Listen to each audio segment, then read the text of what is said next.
Lately on the channel, we have been diving into the redacted past of Call of Duty. At least that's what I'm calling it. And what I mean by that is we went through the Modern Warfare and on top of that, the Black Ops franchise, diving into a bunch of missions that were removed from the campaign that would then in turn change the story, change the way you played them, change the campaign just as a whole. Well, as it turns out, that's not one of the only things that have changed. In the past, we've looked at Call of Duty games that were never finished, or maybe ideas that were just there.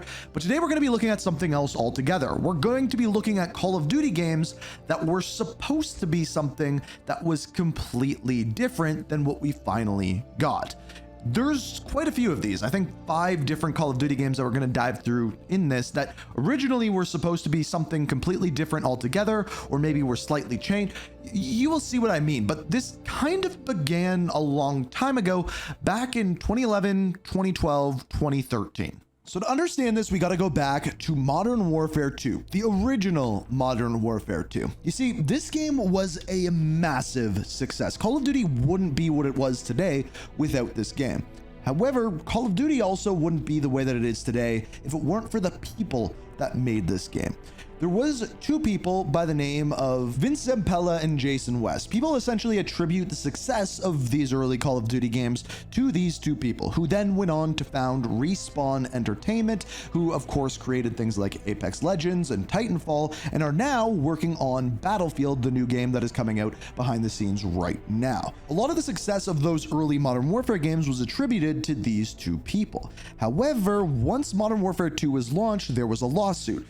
Apparently, these 2 characters didn't think that they were getting paid their fair due by Activision and Call of Duty, and on top of that, there was rumors that they were going to work for EA, so there was a lawsuit for both things. Them breaking their non-compete and going to a competitive company, and them not getting paid enough. Now, we don't know what happened with this lawsuit as it was behind closed doors, but what ended up happening is they did indeed end up going to EA, like we said.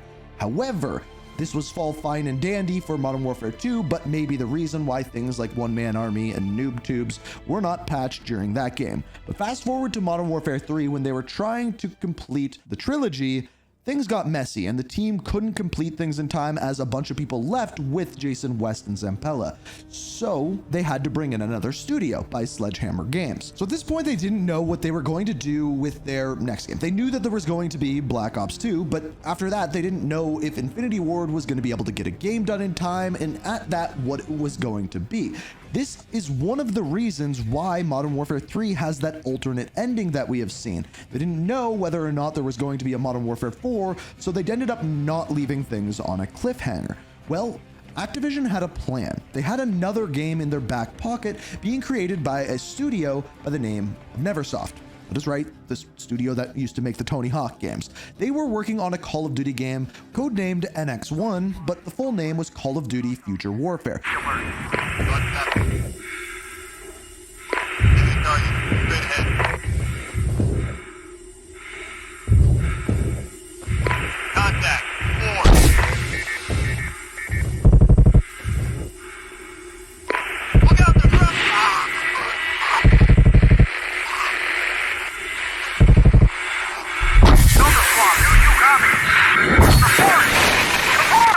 Set to take place about 50 years in the future, and even having missions in the campaign that would take place on a moon base. Now, this wasn't just in early development. This was developed from 2011 to 2012 and had almost an entire full campaign complete with a story and everything. Like, literally, I could make an entire story summary video on this game. There is that much complete, and if you'd like to see that, show me by hitting that like button, letting me know down in the comments. So this was a game that was completely created and never released because of the next Call of Duty game that would come out in 2013 that would end up being developed by Infinity Ward, that being Call of Duty Ghosts. But here is what's crazy. That game that was made by Infinity Ward that was called Ghosts wasn't originally supposed to be that. Originally, it was supposed to be a spin-off for Modern Warfare by the name of Modern Warfare Ghost. Now, the guy that used to design the Modern Warfare user interfaces actually had this posted on his online profile when applying to new jobs. So that is how these got leaked, with titles including Call of Duty Next, which I don't know if they use that title for the thing that they do now, but also, as you can see, Modern Warfare Ghosts as well. And the rumors are, this has never been proven, but the rumors is that it was supposed to follow a prequel story to the character Simon Riley, or Ghost. As we know, within Modern Warfare 2, he was killed by General Shepard, and he was a fan favorite character, so they were going to do a prequel game to this character. Now, we've talked about it before, but there is already a fully fleshed out origin story for Ghost in comics. I have many videos on the channel going over that, so the material's already there and the menus were already there. It just had never been made. Fast forward years later to after the most recent 2022 Modern Warfare 2, history repeated itself as the developers of that game got interviewed as to what campaign they would want to make next.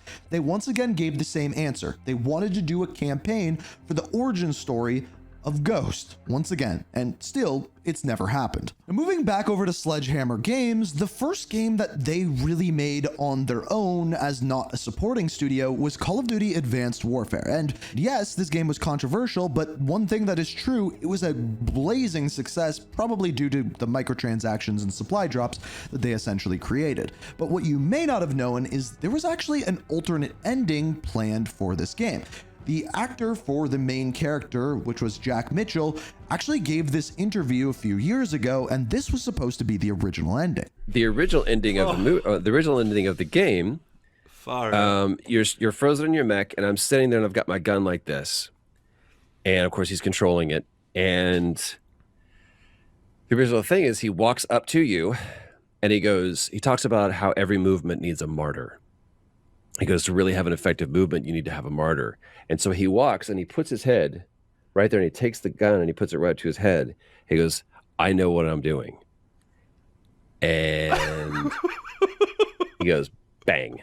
That's the original ending. But here's the thing, that would have left off on a cliffhanger, as he would be creating a martyr, and therefore there would need to be an Advanced Warfare 2. And apparently, originally, there was a plan for there to be an Advanced Warfare 2.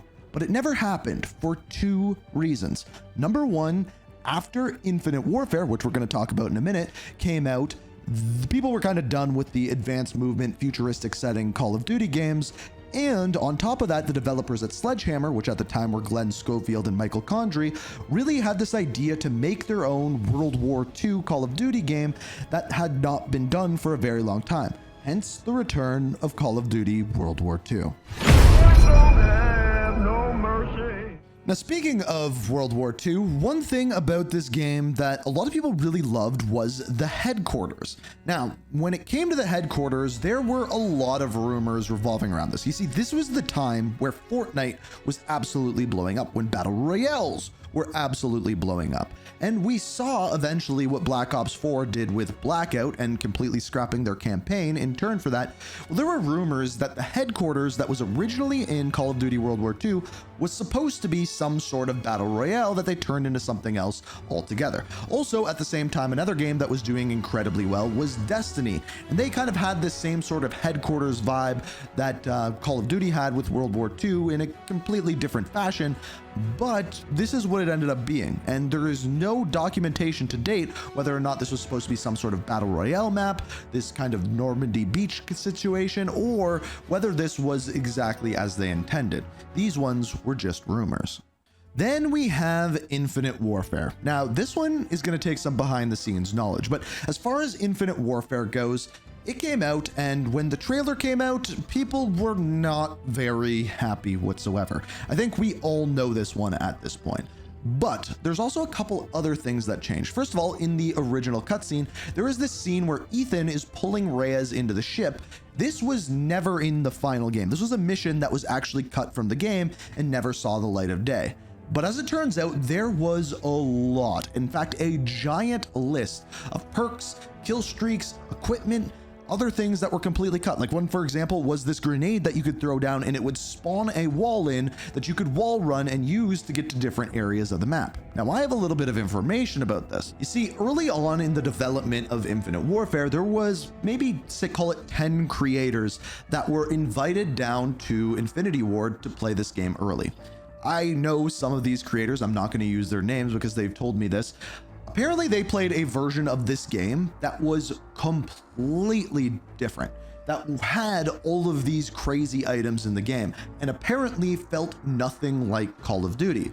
So they gave the developers the feedback that, whoa, you gotta rein this in and figure out what you're actually doing with this, because apparently it was just completely bonkers and off the wall. And if once again you go back and look at that list of all of those things, you can probably get a pretty good idea of what they're talking about there. Now, I won't give any specifics or anything like that because I don't want to throw anyone under the bus, but there was a build of Infinite Warfare that was completely bonkers and off the wall, edging more towards Halo than it was Call of Duty. Let's just put it that way. But we were very close to getting a completely different game. And honestly, with the feedback that that game got, I'm curious what would have ended up actually doing better at this point.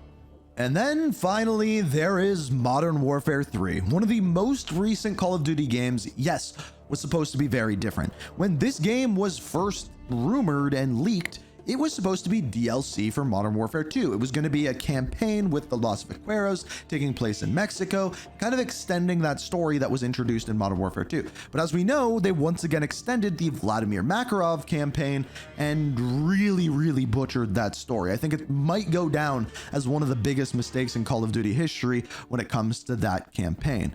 This game was supposed to be very different. DLC, not a full launch. Really nothing to do with Makarov, but instead they scrapped that story. We haven't heard of the Los Vaqueros ever since, and on top of that, we haven't heard of Valeria ever since, and the stories just aren't what they were supposed to be. And on top of that, Infinity Ward, who was building out this trilogy of Modern Warfare 1, 2, and then 3, didn't actually get to make the third campaign, as that was handed off to Sledgehammer Games. So we will never know what that trilogy truly could have been. So those are the Call of Duty games that really could have been completely different than what we ended up getting. I'm curious which one of them you find most interesting out of everything that we talked about. But as I've said before, there's a lot more of this. Pretty much every Call of Duty game has so much information and backend on like the multiplayer and kill streaks, weapons, maps that could have been there, but were not put into the final game. If you want to see more videos like this one, show me by hitting that like button, maybe subscribing, let me know what you want to see down in the comments. And